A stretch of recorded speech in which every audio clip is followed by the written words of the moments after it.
Hello, c'est Cédric Froment, le trader surfeur expatrié sur l'île Maurice, et dans cette vidéo, je vais vous expliquer pourquoi la bourse monte à long terme, mais vraiment, réellement, elle monte à long terme.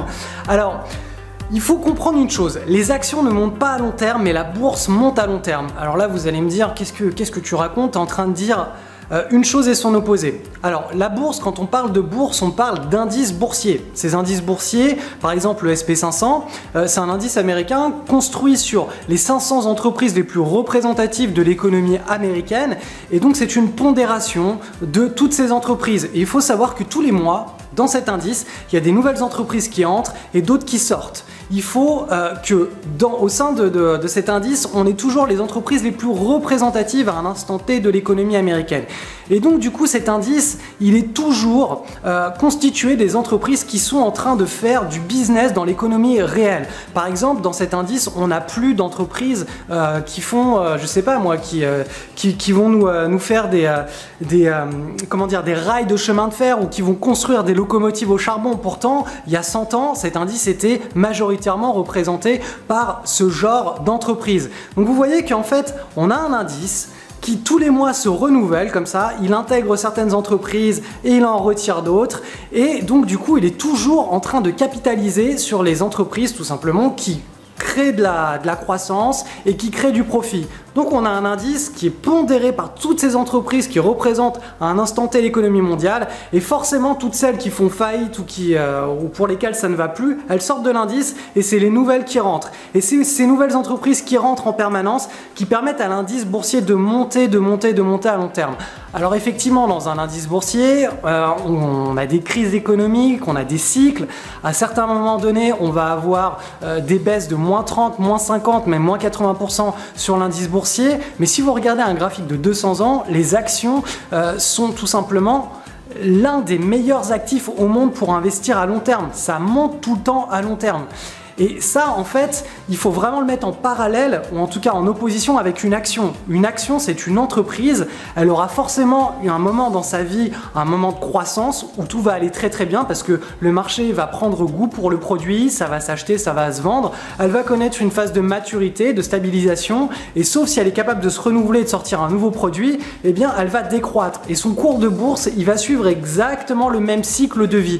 Et toutes les entreprises connaissent ce genre de cycle de vie, ou en tout cas 99%. Et c'est pour ça qu'on dit que les actions, donc une entreprise, ça ne monte pas à long terme. Il n'y a que quelques entreprises qui montent à long terme parce qu'elles ont su se renouveler de décennie en décennie. Et elles sont vraiment extrêmement rares. Donc voilà, il faut vraiment faire la différence entre les indices boursiers, donc ce qu'on appelle globalement la bourse, et une action individuelle, donc qui est une entreprise.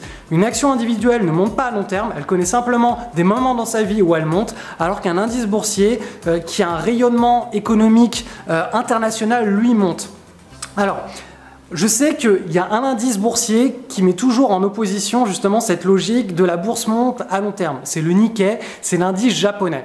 Il faut comprendre une chose, c'est que cet indice japonais, il est représenté donc dans sa capitalisation uniquement par les entreprises japonaises. Les entreprises japonaises, elles sont extrêmement loin d'avoir un rayonnement international. Les entreprises qui font partie de cet indice Nikkei, elles font pas du business à l'international, c'est pas du Google, c'est pas du Apple, c'est pas du Tesla, c'est pas des entreprises qui sont en train de révolutionner le monde, c'est des entreprises qui sont là depuis des décennies, qui sont en train de mourir, et donc cet indice, le Nikkei, vous pouvez le voir, il baisse depuis pratiquement 20 ans. Et donc c'est toujours le contre-exemple qui est cité par les journaux financiers ou par certains opérateurs de marché qui vont vous dire non, les bourses ne montent pas à long terme, regardez le Nikkei. Et oui, mais si vous prenez un indice boursier qui est constitué de, je sais pas moi, 20 ou 40 valeurs, et que ces 20 ou 40 valeurs ne sont pas représentatives de l'économie mondiale, ou en tout cas d'une grosse partie de l'économie mondiale, effectivement cet indice n'a pas la capacité de monter à long terme. Un indice qui monte à long terme, il faut qu'il soit constitué d'entreprises qui aient un rayonnement mondial et international, et que ces entreprises elles fassent du business à travers le monde. Si elles font que du business en local, effectivement l'indice boursier ne pourra pas monter à long terme. Typiquement l'indice CAC 40, il est représenté par les 40 entreprises les plus influentes en France. Cet indice n'a pas la capacité intrinsèque de monter à long terme. Il est représenté que par 40 entreprises qui font du business, on va dire localement et un petit peu internationalement. Mais voilà, c'est pas 500 entreprises américaines qui sont partout dans le monde. Donc, j'espère que cette vidéo vous a aidé et vous aura éclairé sur cette notion de la bourse, ça monte à long terme, mais une action ne monte pas à long terme. Si c'est le cas, n'hésitez pas à la liker, à la partager avec un de vos proches, que ça pourrait vraiment aider. Et on se retrouve très vite dans une prochaine vidéo. Bye bye.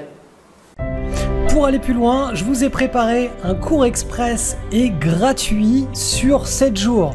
Attention, ce cours est privé et il est constitué donc de 6 leçons que vous allez recevoir directement sur votre adresse email. Donc là, je vais vous montrer un petit peu en quoi ça consiste. Le premier jour, vous allez obtenir les bases pour spéculer en bourse. Donc vous voyez, il y a des vidéos, je vous explique un petit peu comment l'ensemble du processus marche, notamment la prise en main du logiciel d'analyse graphique pour suivre les bourses jour après jour, le jargon utilisé et qu'il faut absolument connaître. Vous pouvez poser vos questions en dessous, j'y répondrai assez rapidement. Le deuxième jour, on va aller voir un petit peu ce que font les meilleurs traders, en tout cas ceux qui m'ont inspiré le plus pendant ma période d'apprentissage. Donc on va voir un petit peu le trader français Sylvain Duport, qui est un spécialiste de la coupe, qui a fait des concours boursiers avec argent réel et obtenu des performances absolument exceptionnelles en l'espace à chaque fois de 6 mois. Tout cela a été complètement audité. On verra aussi le trader Nicolas Darvars, qui lui était un danseur professionnel et qui à l'époque ne pouvait faire que du trading via un télégraphe, en consultant les graphiques le soir après ses journées alors qu'il parcourait le monde. Donc on verra un petit peu ses points forts. Aussi Dan Zenger, un super trader qui a le record du monde de plus-value en un minimum de temps.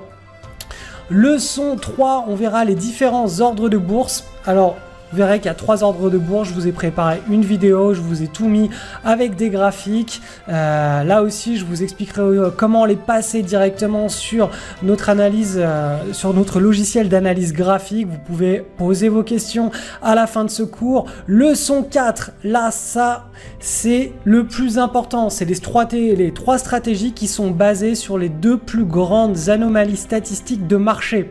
Donc, je vous explique tout simplement comment marchent les cycles boursiers, quelles sont ces 3 anomalies statistiques et comment en profiter. Il y a aussi pas mal de vidéos bonus, donc alors là, il y a toutes les études statistiques et il y a les vidéos bonus. Donc, vraiment, ne loupez pas. Alors, je vais pas continuer parce que la vidéo va être trop longue, mais ne loupez pas ce cours sur 6 jours, sur 6 à 7 jours. Il y a énormément d'informations et ça va vraiment vous permettre de décoller en l'espace de 7 jours. Vous serez directement sur les rails, sur les choses qui fonctionnent et vous ne perdrez pas votre temps avec des choses inutiles et qui peuvent vous prendre 6 mois, 1 an, 5 ans, 10 ans et ne jamais vous rendre rentable. Là, directement, vous serez sur les rails de la rentabilité avec les bons processus, les bons outils. Donc, pour récupérer cette formation, il faut simplement cliquer sur le lien qui se situe en dessous de la vidéo que vous êtes en train de regarder. Vous aurez simplement à entrer votre adresse email pour que moi je vous envoie tout cela directement chez vous au format numérique pendant ces 6 à 7 prochains jours.